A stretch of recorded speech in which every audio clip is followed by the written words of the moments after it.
Assalamualaikum warahmatullahi wabarakatuh. Selamat datang kembali teman-teman di channel Manusia Setengah Si Kuadrat. Oke, jadi di sini kita akan membahas mengenai MLflow ya, salah satu tools untuk MLOps ya. Jadi digunakan untuk versioning dari eksperimen machine learning model kita.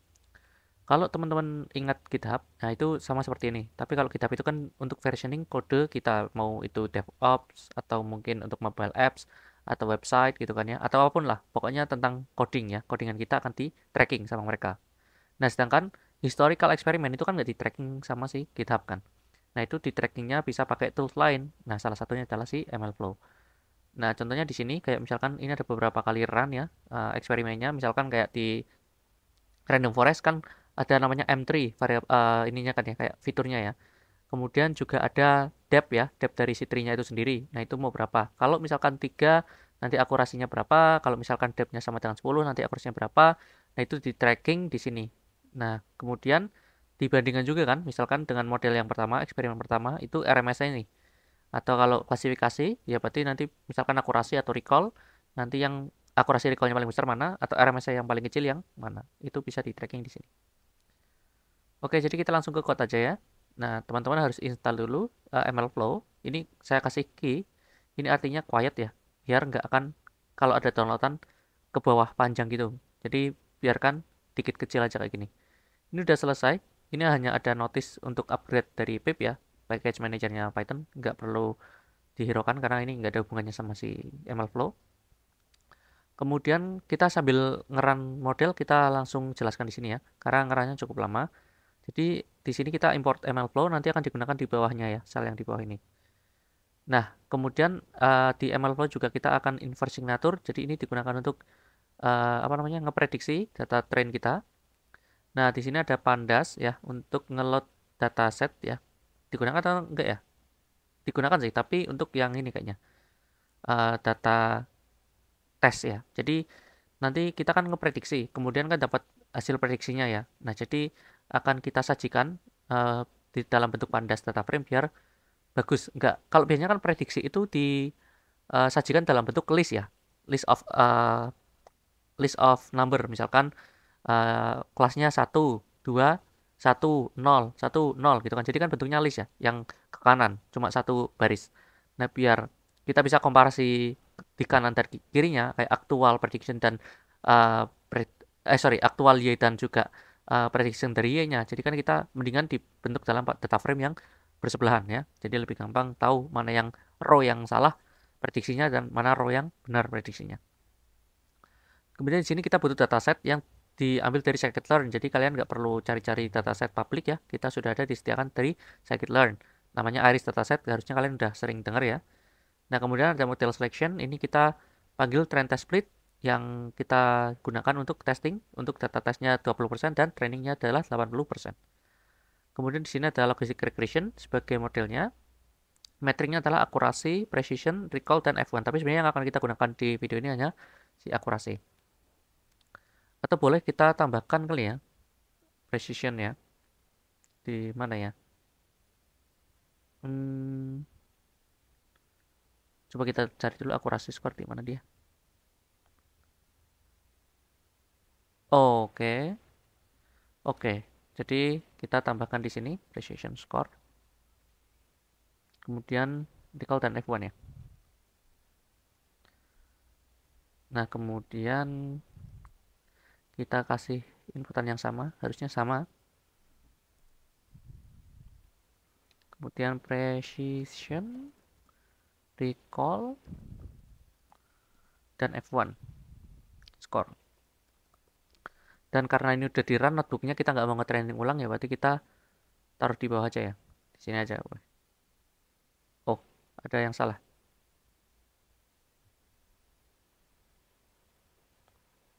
Oke, average setting karena ada apa namanya 3 kelas ya di Iris itu ada kelas 0, 1, dan 2 maka kita harus recall-nya itu dirata-ratakan atau di uh, apa namanya pakai weighted atau mikro atau makro. Jadi ini adalah cara mencari rata-rata atau nilai apa precision dan recall dari kelas yang lebih dari 2. Coba kita pakai weighted aja ya. Berarti pakarnya ini ya, average kalau nggak salah. Coba kita lihat di bawah dulu. Please use average, harusnya average ya, nama functionnya. Kita coba satu dulu ya. Kalau ini yang error recall berarti, oh ya, berarti udah benar. Kita samakan aja. Kalau di sini errornya bukan recall lagi, tapi F1 berarti udah benar. Oh, sorry. Ini di copy. Di sini.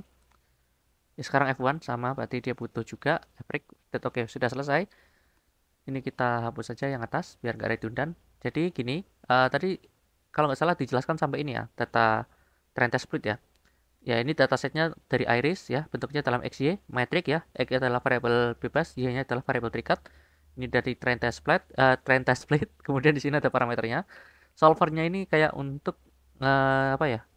Memecahkan solusi dari si logistic regression, karena dia itu kan sebenarnya iterasi kayak kalau kalian tahu ada Newton-Raphson, Szechuan atau Szechuan kayak gitu salah satu algoritmanya. Nah, ini juga ada namanya LBFGS. Jadi macam-macam ya algoritma untuk mencari nilai parameter dari logistic regression. Ya, kayak gitu. Jadi itu pencarian parameternya dilakukan secara iteratif. Nah, ini kita iterasinya kasih nilai 1000. Multi kelasnya auto. Jadi ketika ada variabel Y yang lebih dari 2, lebih dari binary ya, berarti kan multinomial. Nah, jadi seperti Iris ini makanya kita kasih auto aja. Random state ini digunakan untuk ini aja sih, kayak misalkan terjaga nilainya, misalkan iterasi ke 1, 2, 3-nya. Yang lebih jelas itu kayak di trend test split. Contohnya ketika baris ke-5 misalkan, itu adalah data test ya. Ya maka ketika kita run ulang nih sel ini berkali-kali, mau sebanyak apapun, row ke-5 itu akan jadi kepilih sebagai data test. Nggak akan ke random lagi, jadi cuma sekali aja sampling randomnya. Nah, kalau mau ngulangi gimana ya? Kalian tinggal kernelnya di restart ya. Nanti akan hilang random setnya. Kemudian di sini ada tadi kan macam-macam ukuran kebaikan model. Misalkan kita print akurasi, precision, recall, dan F1 score. Kita lihat, wah nilainya satu sempurna ya. Jadi karena datanya ini data latih yang sudah dibuat sedemikian rupa sebagaimana agar gampang ya, maka ya nilai akurasinya bagus sekali. Ini bukan overfitting tapi memang uh, datanya terlalu gampang. Nah, kemudian di sini kita baru set tracking. Nah, ini ada di URL lokal kita. Nah, ini nggak akan jalan kalau kita belum nyalakan si server lokal untuk si MLflow. Jadi kalian cari aja terminal ini, saya pakai Visual Studio Code. Kalian juga bisa pakai terminal nih. Kalau pakai Mac atau pakai command prompt ya di Windows. Nah, kemudian di sini kita harus jalankan gini MLflow server, hostnya itu di localhost ini, kemudian portnya 8080. Kita jalankan. Nah, ini udah kita copy nih HTTP localhostnya dengan port 8080.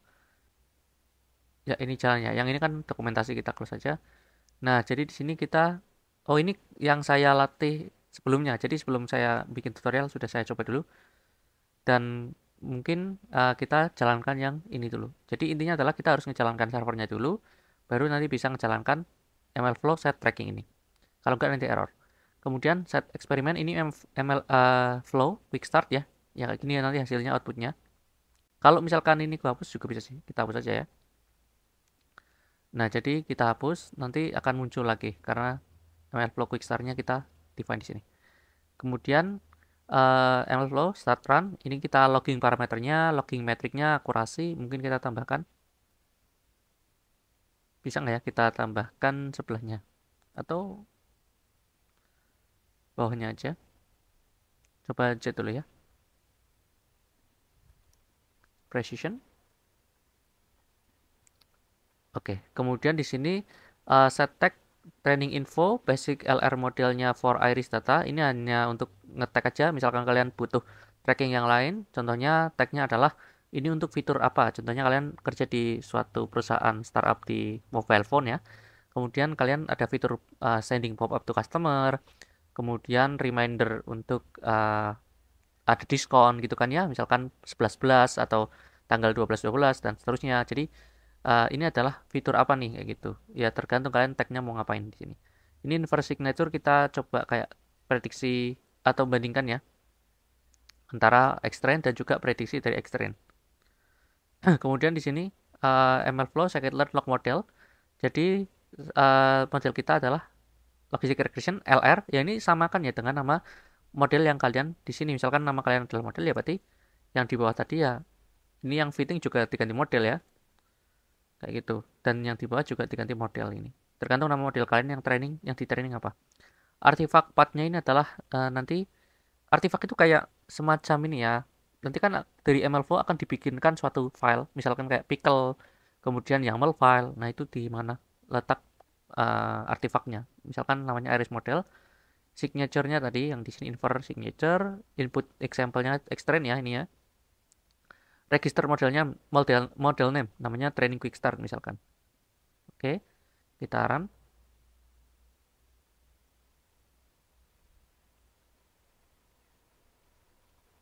Oke, kayaknya ada error karena saya menghapusnya tadi dari UI.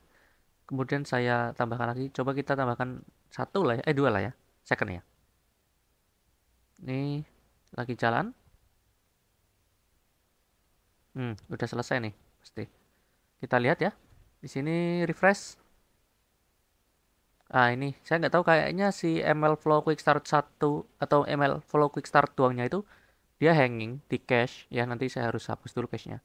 Tapi yang penting di sini kita yang Quick Start 2 ini udah ada di sini ya.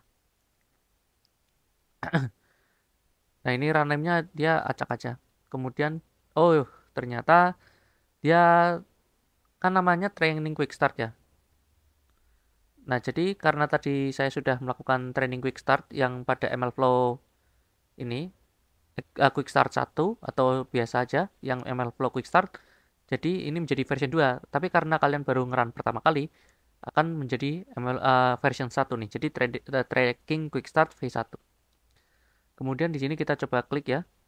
Nah, kita lihat di sini kapan dibuatnya, oleh siapa. Misalkan kalian kerjasamanya sama tim, ya nanti kan ketahuan siapa yang nge-push ya ini modelnya.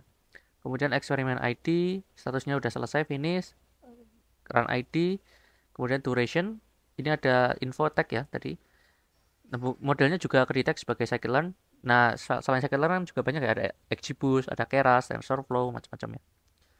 Nah, register modelnya training Quick Start 2, V2 ya. Ini kalau misalkan saya ganti nih, jadi training Quick Start LR ya gitu ya. Ya nanti akan jadi tracking Quick Start LR V1. Karena namanya beda. Kemudian di sini ada nama parameternya.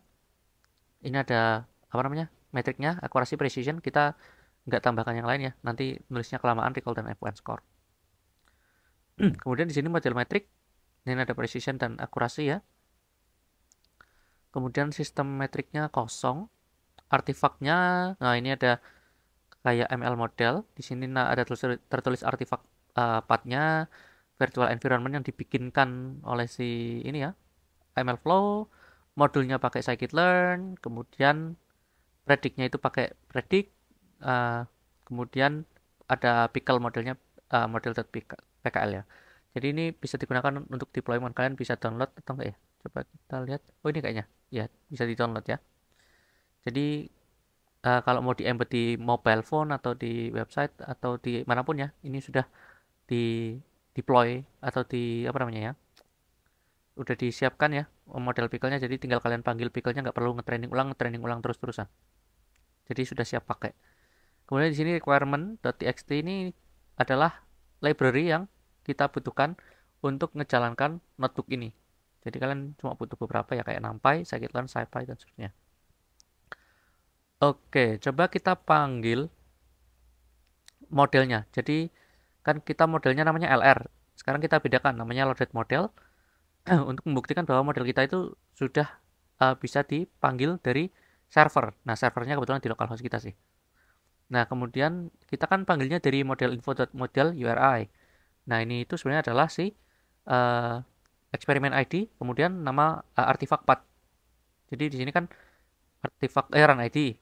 Ini ya yang belakangnya 956F ya. Nah, ini 956F. Kemudian iris model itu kan artifak path nih. Ini ya. Ya kayak gitu. Kemudian ditambahkan run saja depannya. Di sini kita load modelnya, kemudian kita digunakan untuk predict ya, yang dipredict X-test, kemudian kita pakai datasetnya iris fitur name, artinya kita mengubah ini apa namanya, kita akan kasih X-test dan juga fitur names di dalam data frame kita, dan kemudian ditambahkan y-test dan y-prediction ya.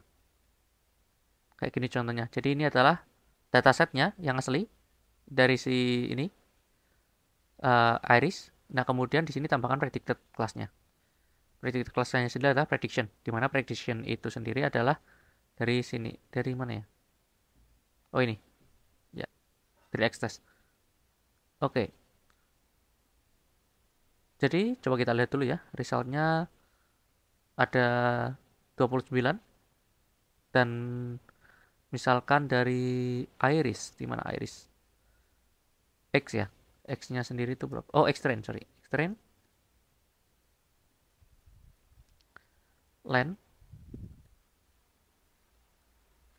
ada 120 dan X-test ada 29 harusnya ya, atau 30 nih karena ada nolnya ya. X-testnya 30. Ya, ini yang keprint cuma yang terakhir ya, yang atas nggak keprint. Oke, jadi result ini adalah hanya untuk si data test ya. Kalau misalkan mau ditambahkan sama data train ya tinggal di yang diprediksi ini ya, tambahkan X-train. Jadi tambahkan X-train, kemudian kita tinggal concat. Jadi concatenation based on row. Jadi misalkan yang ini 0 sampai 29 ini kita push ke bawah, kemudian data trainnya ditaruh di atas.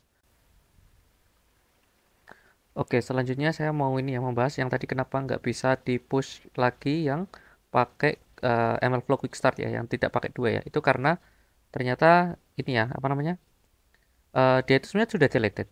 Cuma dia itu ada di dalam folder trash. Jadi ketika saya baca dari Stack Overflow ini ya, dia itu ada di folder trash. Kalau kita ke ini ya, misalkan ls, ini di folder ini ya, ml runs. Kemudian misalkan kita ls main a, ini dia ada folder trashnya di sini. Jadi dia itu kayak misalkan di laptop kita itu di recycle bin gitu loh, belum benar-benar deleted permanently. Jadi untuk pemecahannya ya tinggal di remove aja kayak gini, remove, kemudian force ya dot trash, ini karena folder hidden, kemudian apapun yang ada di dalam folder trash itu kita apapun yang ada di dalam folder trash itu kita hapus. Oke, mungkin itu, tapi kita akan tambahkan satu lagi ya model biar tahu perbedaannya gimana ketika kita pakai model lain. Jadi kita akan tambahkan pakai naive Bayes di sini. Misalkan ini Gaussian naive Bayes ya, kemudian external dan y-trainnya di training ya. Kemudian kita prediksi untuk X-test. Kemudian kita lihat akurasi dan precision dari data test ya. Kemudian ini yang tadi kita kayaknya nggak perlu ulangin. Set tracking URI. MLflow eksperimennya kayaknya tetap disebutkan aja biar kita bisa tahu ngepushnya ke eksperimen yang mana. Dan namanya adalah naive Bayes model ya di sini. Kalau yang tadi itu apa ya di sini? Saya lupa. Hmm, ada nggak sih kita nggak kasih nama ya kalau nggak salah ya. Ya default aja ya ternyata ya. Kemudian di sini model type-nya naive Bayes ya, parameternya. Jadi parameternya nggak ada apa-apa karena dia itu berdasarkan probabilitas ya ininya, perhitungannya. Kemudian akurasinya, precisionnya kita masukkan ke metrik. Kemudian kita lihat training info sebagai labelnya.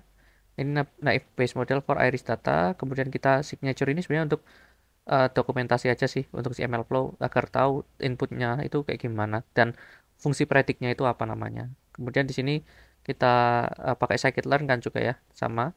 Oh, kita belum ini ya, tambahkan ya. Oke, ya udah semuanya kita jalankan. Oke, sudah selesai. Kita coba lihat di MLflow. Oke, jadi di MLflow ini, saya lupa ya, harusnya di MLflow Quick Start 2 ya. Coba kita ulangin. Di Quick Start 2. Oke, sudah. Jadi di Quick Start 2 ini, ini ada dua ya. Jadi kalau misalkan kita nggak kasih nama di run-nya, misalkan di sini, apa namanya, di sini, nanti akan jadi default nih, yang ini, yang si logistic regression. Sedangkan yang naif kita kasih tahu. Kemudian di sini ada video ya. Kenapa? Karena saya ngepush 2 kali kan barusan yang ada di quick start ini V1 nih. Harusnya kita nggak usah punya 2 eksperimen ini ya, satu aja ya. Nah, kemudian di sini kita lihat di dalamnya, ya kayak tadi ya, penjelasannya sama persis. Kemudian yang beda adalah di sini parameternya sebenarnya nggak ada karena dia kan probabilistic model. Value-nya pun sama, model metrik sama ya, sistem metrik, artifact, oke sama persis semuanya. Kemudian kita bisa compare. Nah, jadi ini adalah model yang, aduh, jelek ya jadinya namanya Fountain Ox, padahal ini adalah si logistic regression. Nah, nggak apa-apa. Kemudian di sini ada perbandingan dari modelnya. Kalau kita udah punya lebih dari satu kayak ini. Oke, mungkin cukup sekian. Semoga bisa bermanfaat. See you next time. Bye-bye. Assalamualaikum warahmatullahi wabarakatuh.